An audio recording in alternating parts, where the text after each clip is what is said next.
دیکھو کچھ نہ کچھ علم جانوروں کے پاس بھی ہوتا ہے. شہد کی مکھی کے پاس بھی ایک علم ہے, مرغیوں کے پاس بھی ایک علم ہے, شیر کے پاس بھی ایک علم ہے, مچھر کے پاس تو ایسا میڈیکل سائنس کا علم ہے نا, وہ تو پہلے بیٹھ کے پہلے کیا کرتا ہے, ایک ٹیکا لگائے گا, سن کرے گا اس جگہ کو, تاکہ اس سے بڑا جب ٹیکا لگے تو بندے کو پتہ ہی نہ چلے. اس کو پتا ہے اگر میں نے ڈائریکٹ خون چوسنا شروع کر دیا تو یہ انسان میرا خون پہلے چوس لے گا, کیونکہ اتنی زور سے انجیکشن گھوپتا ہے, وہ سرنج داخل کرتا ہے, تو یہ اس کو پتا ہے کہ یہ مجھے رکھ کے چماٹ لگائے گا, تو پہلے وہ ایک کیمیکل چھوڑتا ہے, اس جگہ کو سن کر دیتا ہے تاکہ چیخ نہ مارے, یہ اس کو پتہ ہی نہ چلے. پھر اس کے بعد کیا کرتا ہے, انجیکشن لگا کے خون چوستا ہے. وہ کتنی نالج ہے یا نہیں ہے اس کے پاس. پھر وہ جب خون چوس کے موٹا کپا ہو جاتا ہے, اڑ جاتا ہے, اڑنے کے بعد ہمیں کھجلی ہوتی ہے, وہ بھی اس کی سوئی کی نہیں ہوتی, وہ جو کیمیکل اس نے چھوڑا ہوتا ہے نا سن کرنے والا, اس کی کھجلی ہو رہی ہوتی ہے, ہمیں خارش ہو رہی ہوتی ہے. کتنی زبردست نالج دی نا اللہ نے مچھر کو. تو ہر مخلوق کو اللہ نے خاص کس طرح کی نالج دی ہے, لیکن انسان کو اللہ نے جو دماغ دیا ہے جس میں سیکھنے کا جو اس کی جو صلاحیت ہے, تبھی تو اللہ نے آدم علیہ السلام کی جو فضیلت شیطان فرشتوں پہ بیان کی, وہ کیا کہ میں نے اس کو جو علم دیا ہے وہ تمہیں نہیں دیا. وعلم آدم الاسماء کلھا,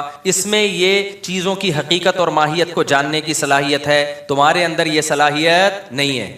تو اس سے انسان کی فضیلت کیسے ثابت ہو گئی؟ فضیلت ایسے ثابت ہو گئی کہ اب یہ اپنی کھوپڑی استعمال کرے گا, پھر یہ کھوپڑی استعمال کر کے صحیح اور غلط کا فیصلہ کرے گا, اپنے اختیار سے صحیح پہ چلے گا, اپنے اختیار سے غلط پہ چلے گا. کچھ خواہشات کو خدا بنا لیں گے, کچھ عقل استعمال کریں گے اور خواہشات کو اپنی زندگی سے نکال دیں گے. کہیں گے بھائی یہ خواہشات جائز خواہشات پوری کرو, حرام کی طرف مت جاؤ. دیکھو فرشتوں کو بھی اللہ نے عقل دی ہے, لیکن فرشتوں میں اللہ نے خواہشات نہیں رکھیں, تبھی فرشتوں کی آزمائش نہیں ہے, اور اس طرح سے سیکھنے کی ان میں صلاحیت بھی نہیں رکھی جیسی انسان میں رکھی ہے.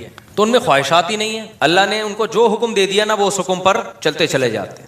کوئی فرشتہ اگر نماز پڑھ رہا ہے تو نماز پڑھتا رہے گا, کبھی اس کی بیوی کا فون نہیں آئے گا کہ کچھ اور بھی کر لو, ہے بھائی. کوئی اس کو پیچھے سے اس کی وائف تنگ نہیں کرے گی کہ بھائی انڈے لیتے آؤ, دہی لیتے آؤ, ایک پاؤ جب گھر آؤ گے. ہم جب نماز کی نیت باندھتے ہیں تو ایک دم فون اگر سائلنٹ پہ کیا ہو تو وائبریشن کرنا شروع کر دیتا ہے. آدمی کو ٹینشن ہوتی ہے پتہ نہیں کیا ہو گیا, پھر فون اٹھا کے دیکھا تو گھر سے میسج آیا ہوا ہوتا ہے, فلاں کو بولو یہ لے آئے یا یہ لے آؤ. 20 قسم کے مسائل انسان کے ساتھ کیوں لگے ہیں؟ انسان کو بہت ساری چیزوں کی ضرورتیں ہیں, کچھ چیزوں کی ضرورت نہیں ہے, خواہش ہے, تو وہ خواہشات اور ضرورتوں کے جال میں بند ہے. اس کے بعد وہ عقل استعمال کرتا ہے کہ یہ لیگل ہے اور یہ اللیگل ہے, یہ صحیح ہے اور یہ غلط ہے. یہ کوالٹی, یہ اس ٹائپ کا دماغ انسان کے علاوہ کسی اور مخلوق کے پاس نہیں ہے. تو انسان کے اور زمین کے سائز کو نہ دیکھو, اس زمین کو بھی فضیلت ملی انسان کی وجہ سے. اصل جو یہ جو دماغ ہے نا, جو اللہ نے کھوپڑی میں چھوٹا سا دماغ دیا ہے, یہ کھوپڑی اللہ نے کبھی فرشتے کا بیان سنا آپ نے ممبر پہ بیٹھ کے بیان کر رہا ہو, یا شیر کا, چیتے کا, یا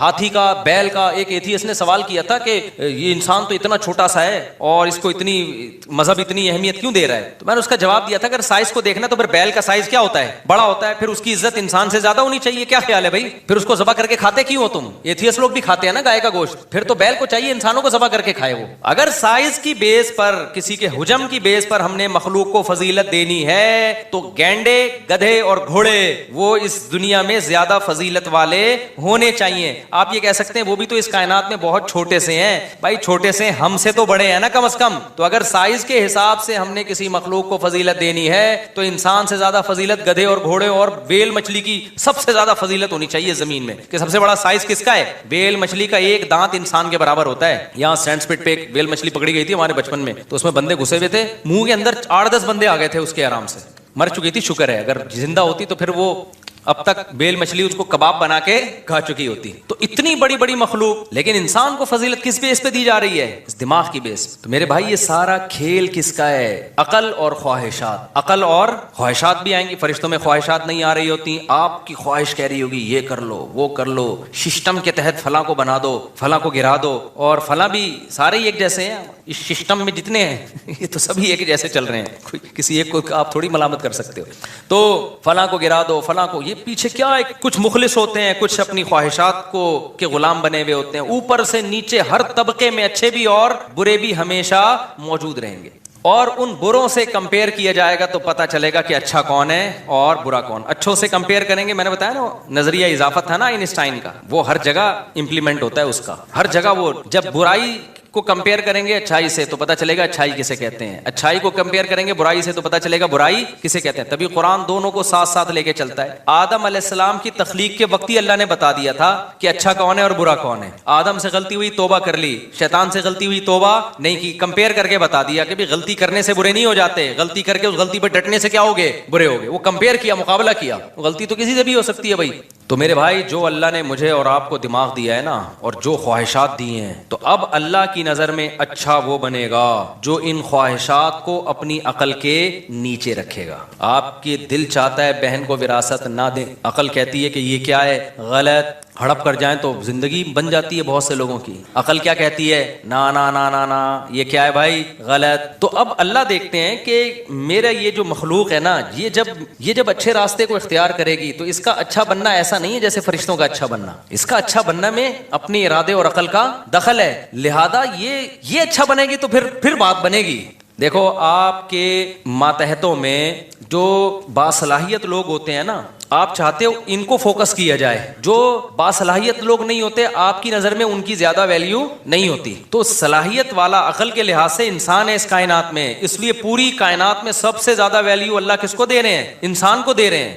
اب اللہ تو ویلیو جب تک آخرت قائم نہیں ہوتی سب کو یکساں ویلیو دے رہے ہیں, سب کو برابر ویلیو دے رہے ہیں. تبھی اللہ کی نظر میں ہدایت پر آنے میں کالے گورے میں, مالدار اور غریب میں کوئی فرق نہیں ہے. تبھی تو اللہ نے پیغمبروں کو کہا کہ آپ نے جب دعوت دینی ہے تو مالدار اور غریب کا, سردار اور غلام کا فرق نہیں کرنا, یہ فرق نہیں کرنا. پیغمبروں پر سب سے بڑا اعتراض یہ ہوتا تھا کہ آپ کی مجلس میں تو مالدار غریب لوگ بیٹھتے ہیں, ہم مالداروں کی عزت خراب ہوتی ہے ان کے ساتھ بیٹھنے پر. تو اللہ نے پیغمبروں کو کیا کہا کہ نا نا نا, ان غریبوں کو اپنی محفل سے نکالنے کی آپ کو اجازت نہیں ہے, کیونکہ اگر آپ نے نکال دیا تو اس کا مطلب اللہ بھی کیا کر رہا ہے, وہ امیر غریب کا فرق کر رہا ہے. بناتا خود امیر غریب ہے اور پھر خود ہی فرق کر رہا ہے. تو بھائی یہ تو دولت تو اللہ کی دین ہے, اس میں کسی کی فضیلت کی کیا بات ہے. تو انسان کو اللہ نے عقل دی, انسان اب خواہشات کا غلام بنے گا نا, تو میرے بھائی آپ کی نظر میں اچھا ہو سکتا ہے, اللہ کی نظر میں اس کی 2% کی ویلیو نہیں. اللہ کہتے ہیں تو اس امتحان میں ناکام. اچھا یہ بھی ایک بات ہے, اللہ نے جب عزت, دیکھو بے عزتی ہمیشہ اس کی ہوتی ہے جس کی عزت ہو. یہ میں کئی بار بیان میں مثالوں سے سمجھا چکا ہوں. بہت سے لوگوں کو میں نے یہ مثال دی نا کہ عزت, آپ کو بےزتی فیل ہو رہی ہے نا تو عزت ختم کر دو اپنی, اس سے بےزتی آپ کی فیل ہونا کیا ہو جائے گی. گھر میں ابا سے صبح شام تانے مل رہے ہیں نا ایک آدمی کو, تو کہہ رہے میں بہت مجھے محسوس ہوتی ہے بےزتی. تو میں نے کہا جب کئی دن تک ابا سے تانے سنتے رہو گے تو آپ کی عزت کا گراف اتنا نیچے آ چکا ہوگا کہ بےزتی محسوس ہونے کا گراف بھی اسی حساب سے نیچے آ چکا ہوگا. تو یہ بھی ایک پیکج ہے خودکشی سے بچنے کا. بعض لوگ خودکشی کے ارادے سے آتے ہیں میرے پاس کہ میں تو اب خودکشی کر رہا ہوں کیونکہ ابا کی طرف سے تانے اتنے بے روزگاری کے اور یہ وہ. تو میں نے کہا اس میں خودکشی کا کیا ہے بھائی, تانے ہیں تو کیا ہو رہا ہے, کہہ رہے بےزتی بہت ہوتی ہے گھر میں ہر وقت. تو میں نے کہا بےزتی تو تھوڑے دنوں میں کیا ہو جاتا ہے, انسان بےزتی کا عادی ہو جاتا ہے. تو یہ جتنی ابھی فیل ہو رہی ہے 1 مہینے بعد اتنی فیل نہیں ہوگی. تو یہ اس لیے ابھی 1 مہینے تک خودکشی کو ڈیلے کر دو, پھر میرے پاس آنا, پھر میں 1 مہینے کا پیکج اور دوں گا, تو اس کے بعد انجوائے کرو گے اس کو. تو لیکن اب ہوتا کیا ہے, خوب سمجھو کہ اللہ تعالیٰ دنیا میں جس مخلوق کو عزت دی جاتی ہے نا, اگر وہ اپنے عزت والے کام کرنا چھوڑ دے تو بے عزتی بھی کس کی ہوتی ہے, ہمیشہ عزت دار لوگوں کی ہوتی ہے. اس لیے اللہ تعالیٰ نے جہاں انسان کے لیے جنت بنائی ہے نا, وہیں جہنم بھی کس کے لیے بنائی ہے, انسانوں کے لیے بنائی ہے اللہ نے. تبھی قرآن کیا کہتا ہے, ایک طرف قرآن انسانوں کے فضائل بیان کرتا ہے, وَلَقَدْ كَرَّمْنَا بَنِي آدم, ہم نے بنی آدم کو بڑی عزت دی. ایک طرف قرآن کہتا ہے ہم نے بنی آدم کو مسجود ملائکہ, فرشتوں کا مسجود بنایا. ایک طرف قرآن کہتا ہے ہم نے جو ہے ساری کائنات مسخر کر دی بنی آدم کے لیے. اتنی ایک طرف اللہ کہتا ہے اولئک کالانعام, یہ انسان چوپایوں سے بھی بدتر ہیں. ارے بھائی اللہ ایک طرف تو اتنا پروٹوکول دے رہا ہے, دوسری طرف کہہ رہا ہے یہ گدھے گھوڑے سے بھی کیا ہیں, بدتر ہیں. بھائی بات یہ ہے کہ جب عزت بہت زیادہ ہوتی ہے اور آپ وہ کام کر رہے ہوتے جو گدھے گھوڑوں پہ سوٹ کرتے ہیں, تو پھر آپ کا مقام گدھے گھوڑوں جیسا نہیں ہوتا بلکہ گدھے گھوڑوں سے کم ہوتا ہے. وجہ اس کی ہے کہ وہ تو گدھا گھوڑا ہے, وہ تو وہ کام کرے گا جو گدھے گھوڑوں کے کام ہوتے ہیں. تم تو وہ تھوڑی ہو, تم تو مسجود ملائکہ ہو, تمہیں تو اللہ نے ذہانت دی, عقل دی ہے, تم وہ کام کیوں کر رہے ہو. لہذا اللہ کہتے ہیں انسان یا تو اشرف المخلوقات ہے اللہ کی نظر میں, یا احقر المخلوقات ہے, تمام مخلوق میں سب سے بدترین مخلوق ہے. والتین والزیتون میں اللہ نے یہی مضمون بیان کیا, فرمایا والتین والزیتون وطور سینین وہذا البلد الامین لقد خلقنا الانسان فی احسن تقویم ثم رددناہ اسفل سافلین. کیا عجیب قسمیں اللہ نے اٹھائی ہیں. دیکھو فرمایا والتین والزیتون, قسم ہے انجیر کی, قسم ہے زیتون کی. عجیب بات ہے یار, کھانے پینے کی چیزوں کی اللہ قسمیں اٹھا رہا ہے اور کہہ رہا ہے لقد وطور سینین, اور طور سینین جو کوہ طور ہے نا مصر میں جہاں موسیٰ علیہ السلام سے اللہ ہم کلام ہوئے تھے, کوہ طور کی قسم. اب کوئی جس کو قرآن نہیں آتا نا وہ کہے گا یار یہ اللہ کا کلام ہے, انجیر کی قسم, زیتون کی قسم اور پہاڑ کی قسم. اور قسمیں اٹھا کے اللہ کیا کہہ رہے ہیں, لقد خلقنا الانسان فی احسن تقویم. سب سے زیادہ عزت دار اس کائنات میں کون ہے, انسان ہے. انجیر زیتون کا اس سے کیا تعلق ہے کہ انسان کیا ہے, اشرف المخلوقات ہے. کوئی تک بن رہا ہے بھائی, بتا دو اگر نہیں سمجھ میں آ رہا. بھائی بظاہر تو بے ربط کلام ہے نا, انجیر کی قسم. بھائی انجیر زیتون تو کھانے کی چیزیں ہیں. یہ ایسا ہی ہے جیسے کوئی کہے کولڈ ڈرنک کی قسم, چینی کی قسم ہے بھائی, ٹماٹر کی قسم. تو اگلا بولے گا ٹماٹر کی قسم سے کیا ثابت کر رہا ہے, بھائی ٹماٹر کی قسم مجھے تم سے بہت محبت ہے. اگلا کہے گا یار کیا مطلب ٹماٹر کی قسم, کھانے کی ایک چیز ہے. ٹماٹر ہو یا انجیر ہو یا زیتون ہو یا برگر ہو, یہ سب کیا ہیں, کھانے پینے کی چیزیں. اور پھر اس قسم کا کوئی مناسبت ہی نہیں بنتی کہ انسان بڑی عزت دار ہے. تو کیا مطلب ٹماٹر پیدا کیا سے پتہ چلتا ہے انسان بڑا عزت دار ہے نا. اس میں کیا ربط اللہ نے, یہی مضمون جو میں اتنی دیر سے تقریر کر رہا ہوں نا, یہی اللہ نے بیان کیا اس میں. اللہ کہتے ہیں قسم ہے انجیر کی اور زیتون کی. کیا مطلب, ان دو چیزوں کو دیکھ لو, پتا چلتا ہے کہ جس انسان کے لیے یہ دو قسم کی چیزیں پیدا کی ہیں وہ چھوٹا, وہ کم ویلیو والا نہیں ہے. کیونکہ انجیر اور زیتون انسانی خوراک میں غذائیت کے معیار پہ اعلیٰ ترین خوراکیں ہیں. یہ زیتون کا تیل ہی پہ کتابوں پہ کتابیں لکھی جا رہی ہیں. زیتون کا تیل ہے نا, بھی میں اس کے فضائل بیان کروں گا تو بات بہت لمبی ہو جائے گی. زیتون کے تیل میں دھواں کم ہوتا ہے جب آپ اس کو جلاتے ہیں. اس کی آگ میں شفافیت بہت, جب بھی آپ کوئی چراغ کسی بھی تیل سے جلاؤ تو روشنی تو ملتی ہے, دھواں بھی ملتا ہے آپ کو, ٹھیک ہے نا. لیکن زیتون کے تیل میں دھواں کیا ہے, نہ ہونے کے برابر ہے. پھر اس کا دھواں تکلیف دہ دھواں نہیں ہے. پھر اس کی جو لائٹ ہے وہ بہت شفاف لائٹ ہوتی ہے. پھر زیتون کا تیل آپ جو استعمال کرتے ہو, اکثر تیل کولیسٹرول کو کم کرنے کے بجائے بڑھاتے ہیں, آپ میں اس کو موٹاپا لے کر آتے ہیں. زیتون میں فیٹ نہیں ہے. یہ تو اس پہ تو پوری اب میں کیا تقریریں کروں. دنیا کا سب سے بہترین آئل جو سمجھا جاتا ہے نا اس وقت, وہ کون سا سمجھا جاتا ہے. اور آپ ان قوموں کو دیکھو جن کی صبح و شام خوراک میں اولیو آئل شامل ہے, آپ ان کی صحتیں اور ان کے کلر کو دیکھو آپ جا کے, ایسا ان کے چہرے چمکدار اور شفاف ہو جاتے ہیں نا. ہم لوگ تو پراٹھوں کے ڈسے میں ہیں نا. اب آپ زیتون پی کے وہ کلر نہیں لا سکتے جو شام میں اور فلسطین میں لوگوں کا ہوتا ہے. سمجھ رہے ہو آپ, سمجھے کہ اچھا ہم زیتون وہ ہوگا تھوڑے سے 2-4 دبے شاید کم ہو جائیں, باقی وہ تو بچپن سے ان کی تو جینز میں یہ چیز شامل ہو گئی ہے نا. ورنہ جو قومیں زیتون کھاتی آ رہی ہیں نا آئل میں, آپ ان کے جو ہے نا وہ ان کی صحتیں دیکھو, آپ ان کی خوبصورتی دیکھو, آپ حیران ہو جاؤ گے. تو اس میں بڑی شفافیت ہے. اور دوسری چیز ہے انجیر کے اپنے فضائل ہیں. اس پہ بھی پوری کتابیں آپ نیٹ پہ بھی سرچ کر سکتے ہیں, ڈاکٹروں سے پوچھ سکتے ہیں انجیر کا بیج کیسا ہوتا ہے, اس کے الگ فائدے ہیں, اس میں جو کارب ہے وہ کس ٹائپ کا کارب ہے, جو اس میں نشاستہ ہے نا وہ کس نشاستے کی بھی تو کتنی قسمیں ہیں. تو اللہ کیا کہتے ہیں, اچھا بعض طبیبوں میں نے لکھا ہے کہ اللہ نے انجیر اور زیتون کا اکٹھا ذکر کیا نا, آپ انجیر کو زیتون میں بھگو کے کھائیں, تو یہ کمبینیشن ہے. تو اللہ نے 2 مادی چیزوں کا ذکر کیا, والتین والزیتون, جو کس کے لیے بنائی گئی ہیں, انسان کے لیے. یہ انسان کی مادی ترقی کے لیے بنائی گئی ہیں. ایسا نہیں ہوگا انجیر کھانے سے آپ اللہ کے بہت محبوب بن جاؤ گے. اس کا مادی زندگی سے تعلق ہے, روحانی زندگی سے ڈائریکٹ تعلق نہیں ہے. اور دوسری چیز ہے کوہ طور. کوہ طور انسان کی روحانی زندگی کے لیے, کہ اللہ نے موسیٰ کو کوہ طور پہ بلا کے ہدایت دی تھی تورات کی شکل میں, تاکہ انسان روحانی لحاظ سے بھی صحیح ٹریک پر چلیں. انسان کو 2 ہی گائیڈنس کی ضرورت ہے, مادی زندگی بھی ٹھیک ہو جائے, جس میں سب سے بڑی چیز کیا, اس کی خوراک ٹھیک ہو جائے. کیونکہ مادی زندگی میں سب سے پہلے آپ کی کیا ہے, باڈی. بھائی آپ کی صحت اچھی ہے, بے شک آپ جہازوں میں سفر نہ کرو, جہاز نہ بھی ایجاد ہوتے, صحت اچھی ہوتی زیادہ زندگی اچھی ہوتی. آپ کی صحت اچھی ہو جائے تو آپ کے پاس دولت نہ بھی ہو, آپ زیادہ کامیاب لائف گزار سکتے ہو. سب سے پہلے جس چیز کو مادی زندگی میں فوکس کیا جاتا ہے وہ کون سی ہے, عقل مند سارے یہی کہتے ہیں نا, سب سے پہلے صحت کو فوکس کرو, گاڑیوں بنگلوں کو بعد میں. آپ کی ٹی بی کے مریض ہو اور آپ بزنس کلاس میں سفر کرتے ہو ہوائی جہاز میں, تو کیا کرنا ہے بھائی, کیا خیال ہے بھائی. میں بھی یہی کا باتیں کر رہا ہوتا ہوں یار, پیسہ آئے تو سب سے پہلے کیا ہے, اپنی باڈی پہ لگاؤ, صحت صحیح کرو. صحت صحیح ہے نا, منجی پہ بھی آپ کی زندگی بالوں سے گزرے گی, بھینسوں کے باڑے میں بھی اچھی زندگی گزرے گی. صحت صحیح نہیں ہے تو 1000 گز کے بنگلوں میں اور جاپان اور امریکہ میں بھی آپ ٹینشن میں ہوگے. تو اللہ نے انسانی صحت کے لیے جو سب سے مفید غذائیں تھیں, جن میں اللہ نے زیتون اور انجیر کا تذکرہ کیا, اور پھر اللہ نے وطور سینین, کوہ طور کا جو روحانی زندگی کا کیا ہے, موسیٰ علیہ السلام کو اللہ نے وہاں بلا کے تورات دی تھی. اللہ نے براہ راست, اللہ ہم کلام ہوئے تھے, جس میں اللہ نے موسیٰ علیہ السلام کو بتایا کہ انسان روحانی اعتبار سے صحیح کیسے ہو سکتا ہے. زنا سے بچنا ہے, ماں باپ کی نافرمانی نہیں کرنی ہے, سود سے بچنا ہے, جھوٹ سے بچنا ہے, رشتہ داری کو جوڑنا ہے, توڑنا نہیں ہے, معاہدوں کو پورا کرنا ہے, اللہ کی عبادت کرنی ہے. تو مادی حساب سے بھی صحیح ٹریک پر انسان جب چلے گا اور روحانی حساب سے بھی. اور تیسری وہاد البلد الامین, یہ آیت میں مجھ سے چھوٹ گئی تھی, وہاد البلد الامین, اور اس مکہ جو امن والا شہر ہے اللہ نے اس کی بھی قسم اٹھائی کیونکہ مکہ بھی وحی کا کیا ہے, مرکز ہے. دو ایسی جگہیں دنیا میں خاندانی ہیں جہاں جس شان سے وحی نازل ہوئی ہے, تیسری جگہ اس شان سے وحی نازل نہیں. ایک مکہ میں قرآن نازل ہوا, قرآن کا زیادہ تر حصہ, اور ایک کوہ طور پہ جہاں اللہ براہ راست موسیٰ علیہ السلام سے ہم کلام ہوئے. تو دو اللہ نے مادی نعمتوں کا ذکر کیا جو انسان کی مادی زندگی کو ٹھیک کرنے میں معاون اور مددگار بنتی ہیں, اور دو وہ پلیسز کا, وہ جگہوں کا ذکر کیا جہاں وحی آئی ہے, جس وحی نے انسان کی روحانی زندگی کو ٹھیک کیا ہے. تو اللہ کہتے ہیں یہ چار چیزیں دیکھ لو تو پتہ چل جائے گا کہ واقعی ہم نے انسان کو بڑا ہی خاندانی بنایا ہے, جس کے لیے غذائیں انجیر اور زیتون پیدا کی جا رہی ہیں, اور جس کی ہدایت کے لیے مکہ اور کوہ طور پر انتظام کیا جا رہا ہے. یہ پروٹوکول کسی اور مخلوق کو نہیں دیا جا رہا.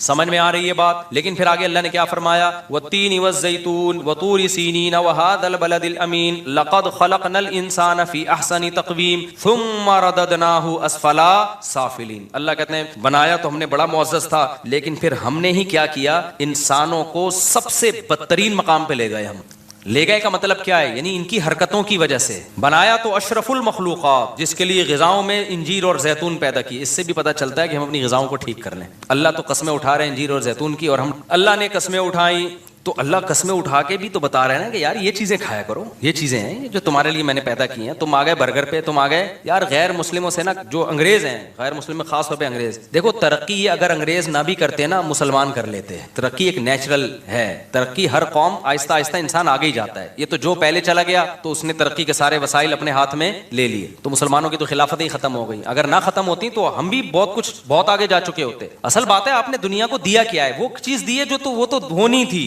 چائے ہمارے ہاں ان لوگوں کے پاس سے آئی ہے, کافی کی عادت ہمیں ان لوگوں نے ڈالی ہے, سگریٹوں پہ ہمیں ان لوگوں نے لگایا. تمام نشے کی چیزیں مسلمانوں کی نہیں تھی, ان پہ ہمیں ان لوگوں نے ڈالا. فیملی سسٹم تباہ ان لوگوں نے کیا ہمارا. میں جاپان گیا نا, وہاں کے بوڑھے بوڑھے گوروں کو گالیاں دیتے ہیں, کہہ رہے ہیں ہمارا خاندانی نظام گوروں نے تباہ کیا, انگریزوں نے.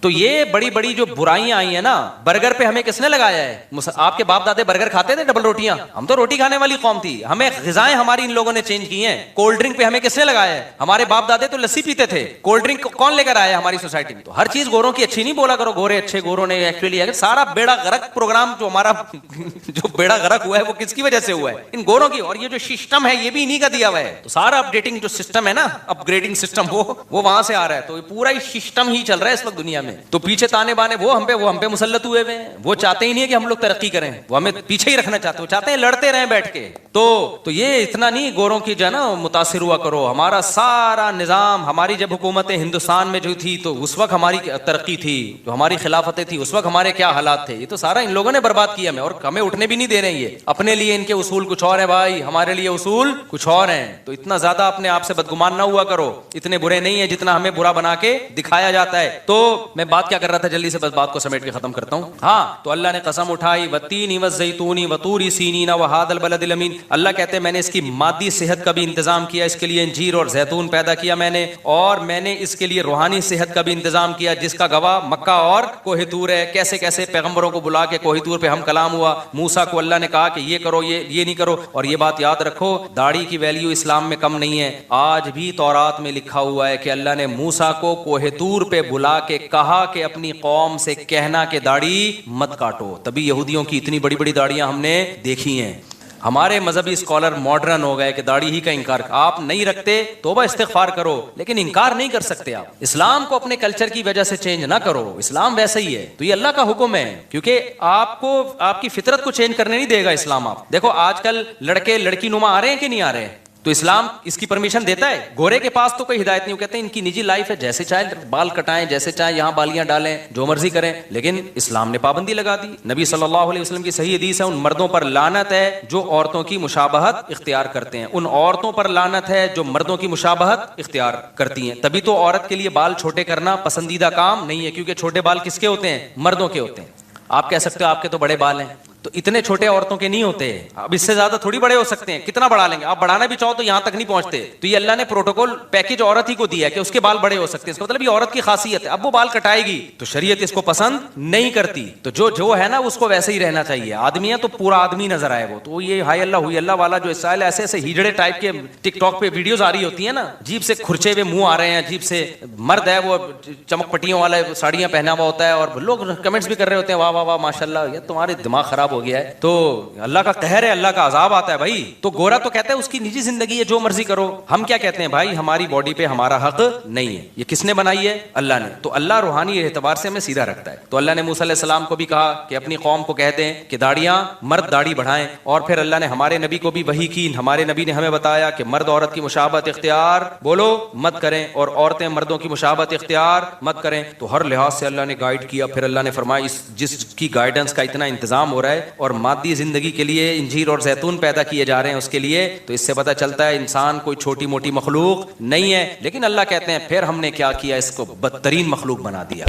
وہ کیسے بنایا؟ اس کی حرکتوں کی وجہ سے. یہ بالکل ایسا ہی ہے جیسے بادشاہ سلامت کا ایک بیٹا ہو, شہزادہ ہو, بادشاہ اس کو بڑی زبردست شیروانی میں اپنے ساتھ لے کے جاتا ہے اور بڑے خوبصورت پروٹوکول میں, شاہی خاندان کا آدمی ہے, بڑے بڑے لوگ ملاقاتوں کے لیے آ رہے ہیں, لیکن اس کمبخت کو چڈی بنیان میں ہی گھومنے کا شوق ہے, اور یہ ملتا بھی جمعداروں سے ہے, اور بہت ہی اس کی عجیب. تو بادشاہ کیا کرے گا, ایک دن اس کو آگ کر کے نکال دے گا, کہے گا یار تو تیرا تو وہ اسٹائل ہی نہیں ہے جو شہزادوں والا اسٹائل ہوتا ہے, تجھے تو یہ عزت سمجھ میں ہی نہیں آ رہی ہے. تو اب دنیا کی نظر میں تو اس کو بے عزتی سمجھا جاتا ہے, لیکن اللہ کی نظر میں جو عزت اور ذلت کا معیار ہے وہ لباس نہیں ہے. اللہ کی نظر میں عزت اور ذلت کا معیار یہ کون اپنی خواہشات کو اللہ کے حکم کے تابع رکھتا ہے, اور کون حیوان اور درندہ بن کے اپنی خواہشات کو پورا کرنے میں لگا رہتا ہے. اللہ رسول کی اس کی نظر میں کوئی ویلیو نہیں ہے. اللہ نے یہ نہیں کہا کہ خواہشات پوری ہی نہیں کرنی ہے, ایسا ظالم اللہ نہیں ہے, کیونکہ جب پیٹ لگا دی اللہ نے, خواہشات لگا دی, یہی تو اسلام کا حسن ہے بھائی. ہندوؤں میں دیکھو کیسے لوگ ہیں جو ساری زندگیاں عذاب میں ڈالی ہوئی ہے, انہوں نے گوشت نہیں کھایا ساری زندگی سے, کہ بھی جانور کو ہلاک کرنا پڑتا ہے, گوشت جیسی نعمت سے محروم ہو گئے, لباس جیسی نعمت سے محروم ہو گئے. بہت سارے مذاہب میں ایسے کپڑے نہائے نہیں, اپنے آپ کو ایسی ٹینشنوں میں ڈال دیا اور کہا کہ اس سے بھگوان کیا ہوگا, خوش ہوگا. ایک صحابیہ کو دیکھا نبی صلی اللہ علیہ وسلم نے کہ وہ پیدل صحابی تھے یا صحابیہ, حدیث پڑھے ہوئے مجھے بہت ٹائم ہو گیا تو شاید میں بیان کرنے میں نا مجھ سے غلطی ہو جائے, لیکن اصل مفہوم یاد ہے. وہ پیدل حج پہ نکلی ہوئی تھی, تو اتنا لمبا سفر, آپ صلی اللہ علیہ وسلم نے فرمایا کہ اللہ کو اس سے کوئی حاجت نہیں ہے کہ تم اپنے آپ کو اتنی ٹینشن میں ڈالو, کوئی بات نہیں, سوار ہو جاؤ اور دم دے دو اس کا. تو اتنی ٹینشن میں اپنے آپ کو ڈالنا کہ حلال تمام نعمتوں سے اپنے آپ کو محروم کر دینا, اس سے اللہ خوش نہیں ہوتا. لیکن اللہ نے کیا کہا کہ بھائی ایک خواہشات وہ ہیں جو انسانوں پہ سوٹ کرتی ہیں, ایک وہ ہیں جو گدے گھوڑوں پہ سوٹ کرتی ہیں, وہ انسانوں کے کام نہیں ہے. مثال کے طور پر آپ عزت دار تھے, آپ نے اپنے بچوں سے کہا بیٹا میں چاہتا ہوں تم خوش رہو, بیٹا بتاؤ تمہیں کیا چاہیے. بچہ کہتا ہے ابو مجھے جو ہے نا آئس کریم چاہیے. آپ کہیں بیٹا بہترین آئس کریم آرڈر کر دی. اور بتاؤ بیٹا تمہیں کیا چاہیے. ابو مجھے گاڑی چاہیے. یہ لو بیٹا گاڑی لے لو. اور بیٹا کیا چاہیے. ابو میں جوان ہو گیا, مجھے ایک اچھی سی بیوی چاہیے. کوئی بات نہیں بیٹا ٹھیک ہے, بتاؤ کون سی والی چاہیے, وہ والی چاہیے, نہیں وہ والی چاہیے, چلو وہ یہ والی لے آؤ. یہ سارے ایسی باتیں جس سے ابا اگر انسان کا بچہ ہوگا تو وہ غصہ نہیں ہوگا. میں اس لیے کہہ دیا کہ ابا اس طرح کی باتوں سے بھی, آئس کریم کھلانے میں ٹینشن میں نہیں آتے, گاڑی دلانے. جب شادی کی بات کرے گا تو وہ پتہ نہیں غصہ ہو جاتے ہیں کہ پاگل ہو گیا ہے, حالانکہ وہ بھی آئس کریم بھی ایک خواہش کے لیے ہی کھا رہا ہے, گاڑی بھی ہے اس لیے, تو وہ بھی تو اس کی ضرورت ہے نا بھائی. لیکن اس کے ابا کو ایک دم میٹر شارٹ ہو جاتا ہے ابا کا. تو خیر, لیکن انسان یعنی ابا اگر واقعی انسان کا بچہ نہیں کہنا چاہیے, ابا کی توہین ہو رہی ہے اس میں, ابا اگر واقعی ابا ہوں گے. لیکن اب کیا ہے کہ ابا نے کہا بیٹا میں چاہتا ہوں تمہاری جو بیٹا ضرورت ہے وہ پوری کرنا چاہتا ہوں, بتاؤ تمہیں کیا چاہیے. ابا مجھے چرس چاہیے. اب ابا کو غصہ آئے گا کہ نہیں آئے گا. بیٹا ہم خاندانی لوگ ہیں, تم بھی خاندانی ہو, ایسے مذاق دوبارہ نہیں کرنا. ابا میں مذاق نہیں کر رہا, مجھے کیا چاہیے, چرس چاہیے.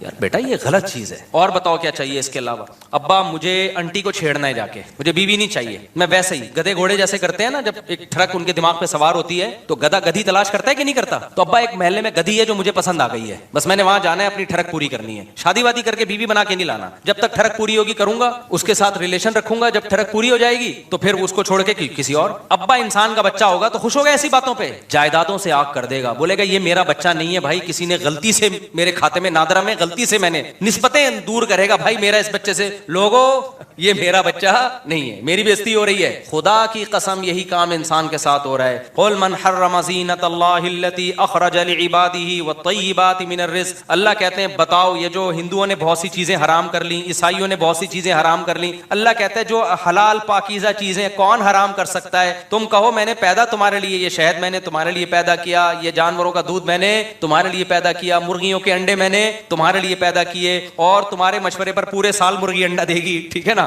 گن پوائنٹ پہ ایسی غذائیں پیدا کر دی جو پورے سال ہی انڈے دینے پہ آ گئی ہے. اور میں نے تمہارے لیے عورت کو پیدا کیا جس سے تم نکاح کرو، اس سے تمہیں محبت ملے گی، لتسکنوا الیہا، سکون ملے گا، محبت ملے گی، تمہارا خاندان اور پریوار تمہارا آباد ہوگا. جعل لکم من انفسکم ازواجا، اللہ نے تمہاری جنس کے جوڑے پیدا کیے تمہارے لیے. وجعل لکم من ازواجکم بنین وحفدا، اس سے تمہیں اولاد ملے گی اور پھر بڑھاپے میں نانا اور دادا بنو گے، وہ انجوائے کرو گے، یہ سب تمہارے لیے. انسان ایسا کمبخت نکلا، انسان نے کہا نہ مجھے گرل فرینڈ چاہیے، مجھے بیوی نہیں چاہیے. گدے گھوڑے والے کام کیے کہ نہیں کیے؟ فرق پتہ ہے کیا ہے؟ گدھا گھوڑا یہ کام ٹائی اور سوٹ پہن کے نہیں کرتا.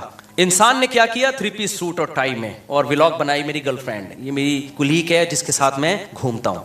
3 پیس سوٹ اور ٹائی سے انسان مہذب نہیں بن جاتا. انسانوں کو دھوکہ دیا جا سکتا ہے، اللہ کو دھوکہ بولو نہیں دیا جا سکتا. اللہ کی نظر میں کافر کی 2 ٹکے کی ویلیو نہیں ہے، کیونکہ کافر اللہ کے کہے ہوئے اچھے کو اچھا نہیں مانتا، اللہ کے کہے ہوئے برے کو برا نہیں مانتا. اللہ میاں نے کہا یہ میں نے تمہارے لیے دودھ کی نہریں پیدا کی، یہ میں نے تمہارے لیے شہد دودھ پیدا کیا، میں نے تمہارے لیے شہد پیدا کیا. کافر کیا کہتا ہے؟ میں شراب پیوں گا.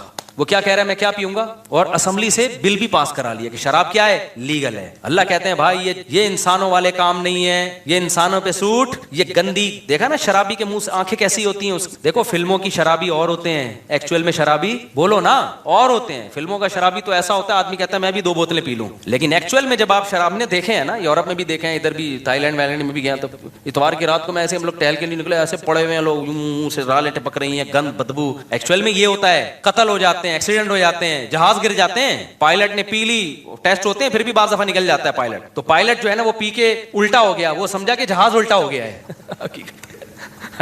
حالانکہ خود الٹا ہوا تھا. وہ اس چکر میں اس نے جہاز کو سیدھا کرنے کی کوشش کی، ساری پبلک ہی الٹ گئی. اتنے حادثات ہوتے ہیں نا شرابیوں کے دنیا میں، آپ کی سوچ سے بھی زیادہ. یہ تو چھپاتے ہیں، دانت توڑ دیا کسی کے، مکہ مار دیا، کیس بھی نہیں بنا سکتے کہ پی ہوئی تھی وہی اس نے. اس لیے اللہ نے کہا اتنی حلال چیزیں پیدا کی ہیں، گند کی طرف مت جاؤ. ٹھیک ہے تمہیں ٹینشن ہے، ڈپریشن ہے، ہر دنیا میں خوشیاں بھی آتی ہیں، غم بھی آتے ہیں، تو اس کا حل ہے کہ اللہ نے نیند کو پیدا کیا تمہارے لیے، سو جاؤ تم. اور کیا کرو بھائی؟ اللہ سے صبر مانگو، نماز میں دل لگاؤ. آپ نے ٹینشن دور کرنے کے لیے نشہ کرنا، آئس لینا شروع کر دیا، چرس پینا شروع کر دیا آپ نے. پھر تم یہ سمجھتے ہو کہ اللہ کہے گا اشرف المخلوقات ہے. نا نا نا نا، پھر آپ کو اللہ اشرف المخلوقات میں داخل نہیں کرے گا. پھر اللہ کہتا ہے میں نے انسانوں کو انسانوں میں پیدا کیا ہے، تم پر بہت سے لوگوں کے احسانات ہوں گے اور تمہارا بہت سے لوگوں سے ریلیشن ہوگا. دیکھو سورہ 5ویں پارے کی پہلی آیت لازمی پڑھو، وَاعْبُدُوا اللَّهَ وَلَا تُشْرِكُوا. اسلام جتنا ریلیشن پہ کو ویلیو دیتا ہے نا، غیر مسلم ریلیشن کو اتنی ویلیو نہیں دیتا. غیر مسلم صرف کسٹمر اور آپ کا جو فرینڈ ہے اس سے ریلیشن کو تھوڑی بہت ویلیو دیتا ہے کہ بھائی تھینک یو سے بات کیا کرو، تھینک یو پہ ختم کر دیا کرو. اس سے زیادہ غیر مسلم کی نظر میں ریلیشن کی ویلیو نہیں ہے. ریلیشن تو تمہیں سکھاتا ہے اسلام ہے. کیا ریلیشن سکھایا ہے؟ 5ویں پارے کی پہلی آیت، پہلی یا دوسری آیت ہوگی، وَاعْبُدُوا اللَّهَ وَلَا تُشْرِكُوا. نہیں 5ویں پارے کی نہیں، سورہ نساء کی ہے، 4تھے پارے کی میرا خیال ہے. وَاعْبُدُوا اللَّهَ وَلَا تُشْرِكُوا بِهِ شَيْئًا. سب سے پہلے ریلیشن اپنا اللہ سے مضبوط کرو. کس سے مضبوط کرو؟ انسان ریلیشن چاہتا ہے کہ نہیں چاہتا؟ دیکھو ریلیشن بھی انسان کو سکون دیتا ہے کہ ریلیشن آپ کے اچھے ہونے چاہیے. ہر وقت لڑتے رہو گے ادھر سے ادھر سے بھی تو دماغ ڈپریشن میں جائے گا نا. ہر باپ یہ چاہتا ہے کہ میری اولاد کا ریلیشن آپس میں بھی اچھا ہو، محلے والوں سے بھی اچھا ہو. تو وہ بتاتا ہے نا بیٹا یہ تمہاری اماں ہے، یہ تمہارے ماموں ہیں، یہ تمہاری خالہ ہے، یہ تمہارا ابا، میں تمہارا اتفاق سے کیا ہوں؟ ابا ہوں. تو بیٹا تمیز سے رہنا، یہ بہن ہے، یہ بھائی ہے، لڑتے نہیں رہنا، سب کے حقوق کا تم نے کیا کرنا ہے؟ خیال. تو اللہ میاں بھی یہی چاہتے ہیں. اللہ نے فرمایا وَاعْبُدُوا اللَّهَ. سب سے پہلے تمہارا ریلیشن کس کے ساتھ ہے؟ میرے ساتھ ہے. میں اللہ ہوں، میری عبادت کرنی ہے. وَلَا تُشْرِكُوا بِهِ شَيْئًا. معبود ہونے میں میرے ساتھ کسی کو شریک نہیں کرنا. عبادت صرف میری ہوگی، میرے علاوہ کسی کی نہیں ہوگی. یہ ریلیشن گورا بتاتا ہے. او مائی گاڈ, بس اس کے علاوہ گاڈ کے ساتھ کوئی ریلیشن غیر مسلموں کے پاس ہے ہی نہیں. وبالوالدین احسانا, پھر اللہ کہتے ہیں میرے بعد سب سے زیادہ مضبوط ریلیشن کس سے ہونا چاہیے؟ والدین کے ساتھ. کافروں نے کیا کیا؟ 18 سال کا ہوتے ہی ابا اماں کو ٹاٹا کر کے نکل جاتے ہیں. آپ کو پتا ہے جاپان میں گیا تھا نا, میں نے جاپان کی ٹرینیں آپ کو دکھائی, کتنی اچھی تھیں کہ نہیں تھیں؟ اور ایسی خاندانی تھی یار, جو سوچا تھا اس سے آگے نکلی ہیں. ایسی اسپیڈ کی ٹرینیں اور ایسی ٹائم, یعنی ٹائم یہ ہوتا تھا 3:51 پہ پہنچے گی اور 53 منٹ پہ دوسری ٹرین نکلے گی, تو 53 بھی نکل رہی ہے, ایک منٹ ناپا ہوا ہے. لیکن آپ ایک بڑی بھیانک چیز ہے جاپان کی جو میں نے آپ کو نہیں دکھائی, جاپان کے بچے اپنے ماں باپ کے ساتھ بالکل بھی اچھے نہیں ہوتے. جاپان کے سائنٹسٹ اپنے کنٹری کے ساتھ بہت اچھے ہیں, جاپان کے مزدور اپنے مالک کے ساتھ بہت اچھے, لیکن جاپان کے بچے اپنے ماں باپ کے ساتھ بالکل بھی اچھے بولو نہیں ہوتے, ریلیشن نہیں ہے. 18 سال کا ہونے کا انتظار کرتے ہیں, جس دن 18 سال کے ہوئے ابا اماں کو ٹاٹا کیا اور مارکیٹ سے شارٹ. ابا مر رہا ہے جی رہا ہے, تھوڑا بہت پوچھ لیتے ہیں, جو بہت پرانے قسم کے ہوں گے پوچھ لیتے ہیں. لاشیں مرنے کے بعد 3 دن تک بو آتی ہے ماں کی, پھر پتہ چلتا ہے یہاں کوئی بڑھیا مر گئی ہے. تو اللہ نے کیا کہا, میرے بعد سب سے بڑا حق کس کا ہے؟ یہ اشرف المخلوق بننے کا طریقہ بتا رہا ہوں آپ کو. سمجھ میں آ رہی ہے بات کہ جم جا کے تو بڑے ڈولے شولے بنا رہے ہوتے ہیں اشرف المخلوق بننے کے لیے. اس ڈولوں بھائی ڈولے بیل کے ہم سے زیادہ ہوتے ہیں, یہ بھی کرو, مادی زندگی کو بھی فوکس کرو, لیکن انسان سب سے پہلا کیا ہے؟ عمل سے پتہ چلتا ہے کہ یہ اچھا ہے یا نہیں ہے. سمجھتے ہو گے نہیں سمجھتے؟ تو وبالوالدین احسانا, اللہ کہتے ہیں اس کے بعد سب سے بڑا حق کس کا ہے؟ باپ اور ماں کا. ایسا حق بتایا کہ اف نہیں کرنا ان کے سامنے, ذلت سے اپنے بازوؤں کو جھکا کے رکھنا ہے. اے اللہ بڑھاپے میں اولڈ ہاؤس میں جمع کرا دیں, نہ اللہ کہتے ہیں خدمت شروع ہی کب ہوگی؟ بڑھاپے میں ہوگی. ماں باپ کے فضائل اللہ بتاتا ہی بڑھاپے کے بعد ہے, صحیح ہے نا؟ اما یبلغن عندک الکبر احدہما, اللہ کہتے ہیں بڑھاپے کو پہنچ جائے پھر یہ حقوق شروع ہو رہے ہیں. نہیں آئی میرا خیال ہے بات سمجھ میں؟ پھر آگے اللہ تعالیٰ فرماتے ہیں والجاری ذی القربا, پھر قرابت دار, ابا اما کے علاوہ جو تمہارے بلڈ ریلیشن ہے, جن سے ابا اما کے بعد سب سے زیادہ مضبوط دادا دادی بھی ابا اما میں داخل ہیں. بلڈ ریلیشن بھائی بہنوں کا ہوتا ہے, تو ان سے ریلیشن کیا کرنا ہے؟ سب سے اچھا. کیسے؟ دیکھو ہر ایک کا اچھا سلوک دوسرے سے ڈیفرنٹ ہوتا ہے. بھائی بہنوں سے اچھے سلوک کا مطلب یہ ہے کہ ان سے کبھی کبھار ملاقات اور ان کی ضرورت کو اپنی ضرورت سمجھ کے پورا کرنا. آپ کی بہن اگر بیوہ ہو گئی ہے, اس کو ضرورت ہے, تو یہ نہیں کہ انڈیویجولی وہ ایک لائف گزارے گی, جاب کرو اپنا کماؤ, نہ. اس کی ذمہ داری شرعاً کس پر ہے؟ اس کے بھائیوں پر. بھائی پر لازم ہے کہ اپنی آمدن میں سے اس کی ذمہ داری اٹھائے. اسلام میں عورت کے کمانے کا تصور نہیں ہے, کما سکتی ہے مجبوری میں, جائز ہے, لیکن قرآن سے پتہ چلتا ہے, حدیث سے پتہ چلتا ہے عورت کی تمام تر ذمہ داری اللہ نے کس کے کندھوں پہ ڈالی ہیں؟ مرد کے. اگر وہ نہیں کما رہی ہے تو کمانا اس پہ واجب نہیں ہے. مرد نہیں کما رہا تو گنہگار ہو رہا ہے, کمانا اس پر واجب ہے. اور آپ کی بہن اگر غریب ہے نا, کھانے کو نہیں ہے اس کے پاس, تو آپ پر کمانا ڈبل واجب ہو گیا ہے, کہ اپنے لیے بھی اور اس کے لیے بھی, کیونکہ وہ اب آپ کے عیال میں آ گئی ہے, آپ کی, یعنی آپ وعلی الوارث مثل ذلک قرآن کہتا ہے. تو یہ ہے انسان بننے کے لیے یہ سب چیزیں کیا ہیں میرے بھائی؟ ضروری ہیں. پھر قرآن نے کہا والجاری ذی القربا والجاری الجنوبی, جو تمہارے پڑوس میں رہنے والا ہے, کوئی بھی تمہارا جس سے بھی کسی, والصاحب بالجنبی, حتیٰ کہ تھوڑی دیر کے لیے بھی اگر کوئی تمہارے ساتھ بیٹھا ہے تو اتنی دیر تک اس کا حق اس سے زیادہ ہے جو آپ کے ساتھ نہیں بیٹھا. مثال کے طور پر آپ پنکھے میں آ کے بیٹھے نا نماز میں, آپ کو پتا ہے ادھر پنکھے کی ہوا نہیں جا رہی, آپ کے ساتھ ایک بندہ بیٹھا ہے, تو قرآن کیا کہہ رہا ہے؟ یہ تھوڑی دیر تک تمہارے ساتھ ہے نا, تو تم نے اس کا خیال کرنا ہے. ہوتا کیا ہے, تھوڑی سی یوں مارا, اس کو پش کیا پنکھے سے, آہستہ آہستہ اس کو ادھر کو کھسکا دی. جو مارکیٹ میں چل رہا ہے, سسٹم جو چل رہا ہے وہ یہی چل رہا ہے نا, پنکھے سے آہستہ آہستہ اس کو کیا کر دیا؟ کھسکا دی. ہم جب اسکول میں پڑھتے تھے نا, ڈیسک لگے ہوتے تھے, تو وہ ڈیسک میں ہم 3 بندے بیٹھتے تھے, تو ہمارے بڑے پھڈے رہتے تھے نا. اب کوئی موٹا آ کے بیٹھ جاتا تھا نا, وہ جگہ 2 آدمیوں کی گھیر رہا ہوتا تھا, ہماری بڑی لڑائی ہوتی, اس کو یوں کر کے دھکا دیتے. وہ بےچارا کہاں سے مٹ کے جائے گا؟ یہ تو نہیں کہ ایک کولا گھر پہ رکھ کے آئے, وہ ایک سے بیٹھے ہو. اتنی باتوں پہ بچوں کی, جیسے بچے لڑتے ہیں. تو یہ تو ٹیچر کی ذمہ داری ہے بھائی, وہ سمجھائے کہ جو ساتھ بیٹھا ہوا ہے آپ نے اس کا اکرام کرنا ہے, عزت دینی ہے اس کو. جہاز میں بیٹھا ہے کوئی آپ کے ساتھ, بس میں بیٹھا ہے کوئی آپ کے ساتھ, گھیرنے کی کوشش نہیں کرنی. پڑوسیوں کو دیکھ لو یار, دیواریں دوسرے کی دیوار پہ کھڑی کر دیتے ہیں, اس کے اس طرح سے گھر بنا رہے ہوتے ہیں, اس کی ہوا اور اس کی روشنی مکمل بند ہو گئی. تو باس اس پہ تو بڑا لمبا, یعنی ابھی تو میں یہ حقوق نہیں بتا رہا پڑوسیوں کے کیا حقوق ہیں, لیکن قرآن یہاں کیا کہہ رہا ہے, اگر اچھا انسان بننا ہے تو کسی بھی شخص کا آپ کے ساتھ کسی بھی قسم کا کوئی لنک ہے, تو جتنا مضبوط لنک ہوگا اس کا حق اتنا ہی زیادہ. اللہ کا لنک اور حق سب سے زیادہ, اس کے بعد ماں باپ کا سب سے زیادہ, پھر اس کے بعد بلڈ ریلیشن میں بہن بھائیوں کا, پھر میاں بیوی کا, پھر اس کے بعد پڑوس کا, پھر کلاس فیلو کا, پھر جو سفر میں آپ کے ساتھ ہے وہ صاحب بالجنب وابن السبیل, پھر جو مسافر کافر اور اجنبی ہے, آپ کے ملک میں ایک نیا بندہ آ گیا تو اس کو ایسا عزت دو کہ اس کو اجنبیت محسوس نہ ہو. ہمارے یہاں اس کی کھال ادھیڑ لیتے ہیں لوگ کہ نیا آیا اس کو تو پتہ ہی نہیں یار ریٹ کیا چل رہے ہیں, 50 روپے والا برگر 5000 میں بیچ دیتے ہیں اس. تو یہ سارے حقوق اللہ نے بیان کیے ہیں, اسی ریلیشن کو اسلام کہا جاتا ہے. سمجھ میں آ رہی ہے بات کہ نہیں آ رہی؟ کافر کے پاس یہ ریلیشن بولو نہیں, ان کا ایک ریلیشن ہوتا ہے girl friend boy friend, girl friend boy friend, یہ ٹھڑک والا ریلیشن ہے, یہ گدے گھوڑوں والا ریلیشن ہے بھائی, اس کے علاوہ کوئی ریلیشن نہیں. تو یہ ہوگا تو اشرف المخلوق بنے گا, ادروائز 3 پیس سوٹ اور ٹائی میں بڑے اچھے اسٹائل میں thank you nice to meet you, یہ چیزیں انسان کو دھوکہ دیتی ہیں, اللہ کو یہ دھوکہ